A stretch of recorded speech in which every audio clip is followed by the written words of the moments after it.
Hey guys, welcome back to my channel. Hope you're all doing well.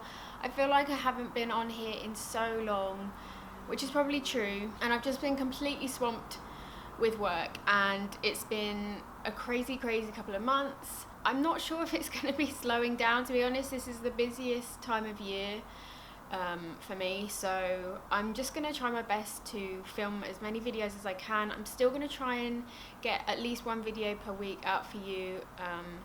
But yeah, I'm exhausted, honestly, but I really missed you guys and I've missed putting content up for you. So today I am gonna do a Q&A, ask you guys to leave me any questions, and a bunch of you did, so I'm just gonna go ahead and answer your questions today. If you're not following me on Instagram already, you can follow me at The Vintage Vision. If you ever have any questions for me, you just can leave them there and I will get back to you. So I'm just going to jump right into it and answer your guys' questions. The first question is, what are your views on Singapore's education system?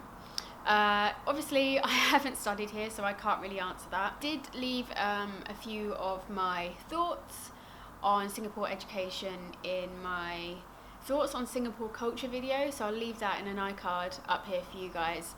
I do have a couple of thoughts on it, so you can go there to watch it, but maybe it'd be more interesting if I actually sit down with a Singaporean, talk to them about the education in Singapore, maybe their experience of studying in Singapore. I think that would probably be a bit more interesting. So you guys can give this video a thumbs up if you would be interested in that, if I actually sit down with a Singaporean and kind of ask them what they think about it. Then maybe I can compare it with how my education was. Next question, how much longer do you plan on staying in Singapore for, and do you think Singapore would be a good place to do a year of studying abroad at university? Thank you for your question. So the first part, how much longer do you plan on staying in Singapore? So this is something that me and Justin are currently discussing. His 3-year contract ends next April, so we're currently deciding what we want to do with our life. If we want to stay, if we want to try somewhere new. So everything's kind of in talks at the moment, but I'll update you guys as soon as we kind of have decided. Would this be a good place for university? Yes, I definitely think it would be. It's a great place to stay, and if you're just coming for a year, I think it's a great country to experience all sorts of different things, and I know a few students that have come over here and they've really loved it, so I'd say definitely just give it a shot. In one word, describe Singapore's food culture. Obsessive, maybe? Singaporeans love food, like they are obsessed with food. I have been sat there when I've just had so many conversations about food that could be up to 30 minutes long, just straight talking about food, which is so funny to me because there's no way I could talk about food for 30 minutes, but yeah, people love their food here, and yeah, that's what they're into. Maybe you guys can answer that question. Next question, would you make Singapore your permanent home? I think my views haven't changed since I first moved here. My thoughts now that it would be so expensive to make Singapore your permanent home. That's just my opinion. The cost of housing, cost of owning a car, and then also the costs that come up with putting your kids to school, healthcare, because none of that's included. They don't have NHS here, so I feel like if you want to settle down here, have a family, it could be a very expensive place to do so. But that's my thoughts. I mean, I've made Singapore my permanent home for nearly the last 3 years, and I've had no problems with it. But I think if you're planning on raising a family, this is a very expensive country to do that. Your favourite place of tourist attraction that you will recommend to other tourists? I always recommend Botanic Gardens. I absolutely love them. It's probably like my favourite #1 spot in Singapore. I love like MacRitchie. Obviously you have to go check out Marina Bay Sands because it's unbelievable. If you're seeing Marina Bay Sands Hotel for the first time, it's breathtaking. The most like amazing piece of architecture you've ever seen, so I always recommend there. And then we always take our guests to Gardens by the Bay for the night show because again, that's just unbelievable and it's like being in Avatar land. So I think they're probably like my top 3 recommendations. Someone has asked, when do you think you'll move back to the UK? I am honestly in no rush to move back to the UK. I think when we want to finally settle down, the UK is probably where we will end up.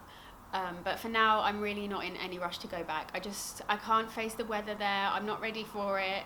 Brexit, everything's a bit crazy, so definitely not for a few years, I don't think.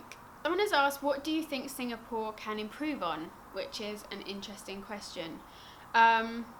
Something that instantly comes into mind is customer service, and maybe that's controversial, I don't know. Yeah, I feel like the customer service in Singapore in retail and in F&B is quite poor, and I've never really experienced a great customer service here. I feel like waiters in restaurants are never attentive.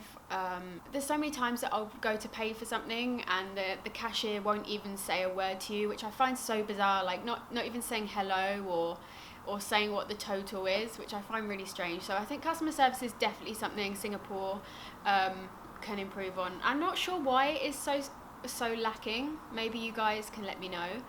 I don't know, that's just my views. Maybe you guys can let me know your thoughts. How do you think living in Singapore has changed you as a person? Are there things you do now that you didn't before? That's a very interesting question. Living to Singapore has made me more confident. It's made me braver. I'm definitely more brave than I used to be. I was a very timid person. I didn't like going out of my comfort zone, but I guess living here has completely broken down that barrier. So I'd say I definitely am more confident, more open to new experiences. I definitely do a lot more exercise. I definitely try to keep more active. I think it's the weather as well. Like in the UK, if it's raining and miserable and cold all the time, then the last thing you want to do is go to the gym. But here I think it kind of gives you more motivation, which I really like. I'll tell you another thing is meeting new people. Definitely have become more confident in the sense that talking to strangers is kind of become the norm for me now. Especially when we moved over, we needed to make new friends. We'd meet up with a bunch of people we'd never even seen before, just to get to know them, like expat meetups, that kind of thing. It's probably something I wouldn't be so great at a couple of years ago, but nowadays it's kind of become the norm. Next question, what's the weather like in Singapore? Does it rain a lot? Be minimum 30 degrees all year round, every single day. There won't be, I don't think I've ever seen it drop below 30 degrees.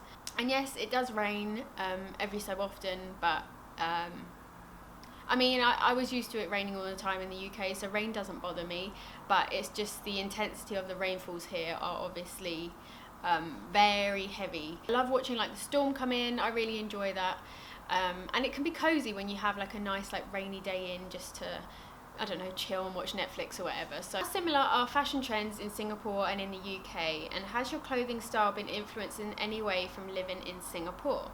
By the way, love your style. Thank you.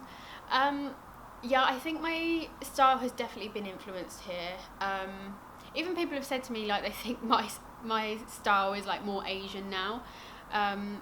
I definitely take influence from bloggers here in Singapore. I don't know, maybe you guys can comment, let me know your thoughts, but I definitely love some of the style here in Singapore. I love Korean style as well. I take a lot of influence from people in Singapore.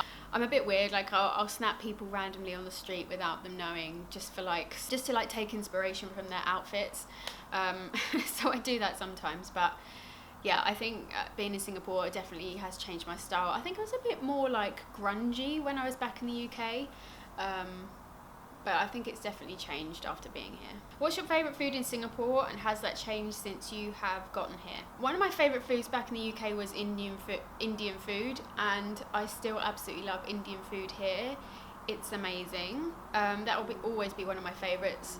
Dim sum is now one of my favourite kinds of food, and I've never had that back in the UK, so that's completely opened my eyes. I love dim sum. Ramen is another one.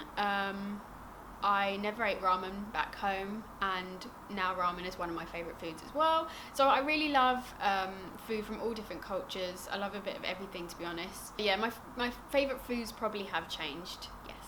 Okay guys, I think I'm going to end the Q&A there. I do hope that I managed to answer your question, but as always, if you have any other questions, you can just leave them in the comments below and I will reply to you guys. And I will see you hopefully next Sunday. Thank you for bearing with me and sticking around. I know that I've been MIA, but hopefully back on track now. Thank you guys for watching, and I'll see you next time. Bye! Listen, see, you got ritualistic.